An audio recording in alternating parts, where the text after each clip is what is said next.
When I was 10 years old, I was playing barefoot in the backyard one day when I accidentally knocked over a large pile of concrete slabs, which subsequently fell on my right foot. This led to many tears, a trip to the hospital, and ultimately the need for me to use crutches for the next few weeks.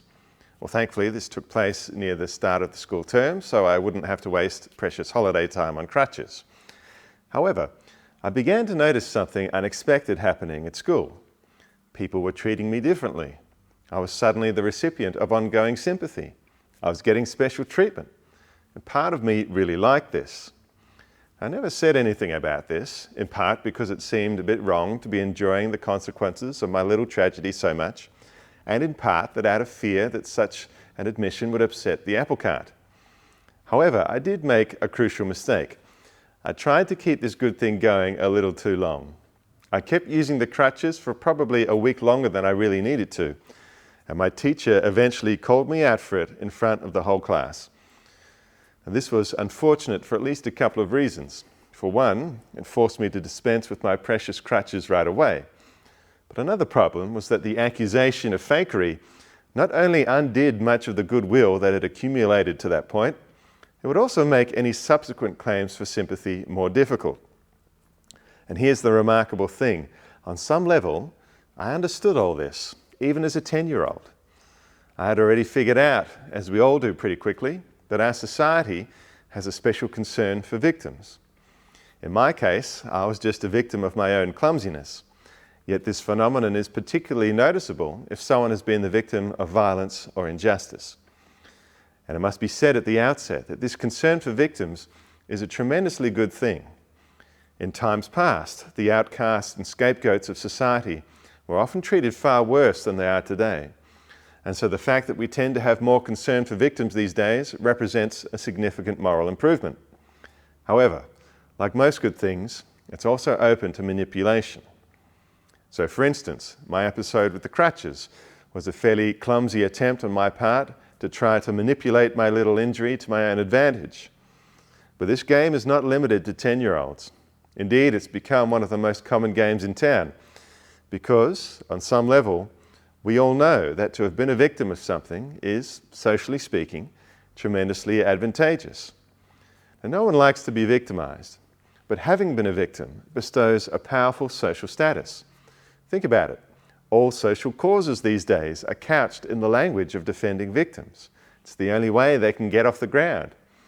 And to have been a victim, either individually in some way or by being part of a historically victimized group, grants people a profound kind of influence and even immunity. People that don't have recognized victim status often clamor for it, and those that do have it are extremely reluctant to give it up, even if things have objectively improved for them. This helps explain the whole culture of outrage, in which people take offense so easily, even when no offense was intended, because it's a way of obtaining this precious victim status. One side effect of all this is that we can mistakenly think that standing up for victims means that we have to go along with the things that may have led them to be victimized in the first place. So for instance, I once remember hearing a rather disturbing account of a man in Taliban-controlled Afghanistan who had had his hand chopped off as punishment for stealing a pack of cigarettes.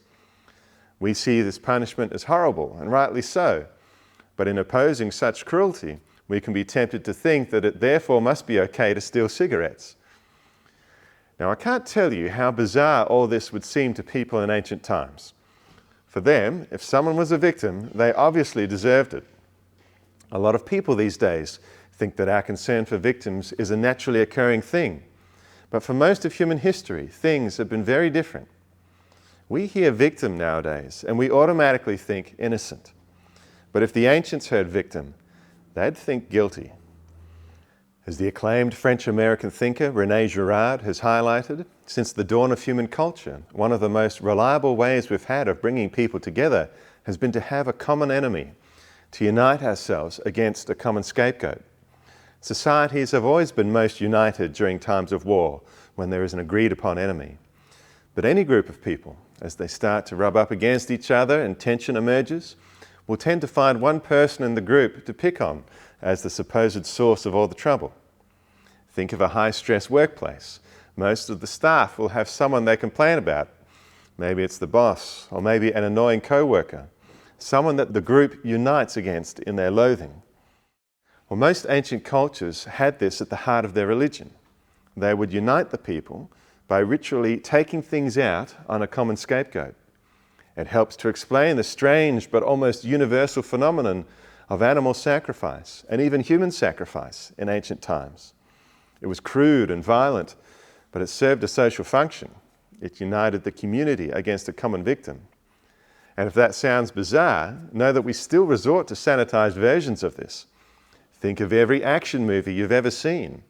The hideousness of the bad guy is established throughout the whole movie, and then right at the climax, he gets it, often in gratuitous slow motion so that we can savor it.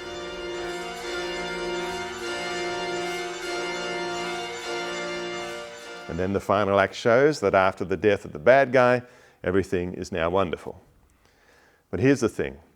Our growing concern for victims means that this scapegoating process doesn't bring people together as well as it once did. We still get the urge to scapegoat, but now the only people we can hope to do it to are other scapegoaters. So for instance, if we pick on a defenseless kid, people will turn on us pretty quickly. But if we see someone else pick on a defenseless kid, we think we can attack them and get away with it.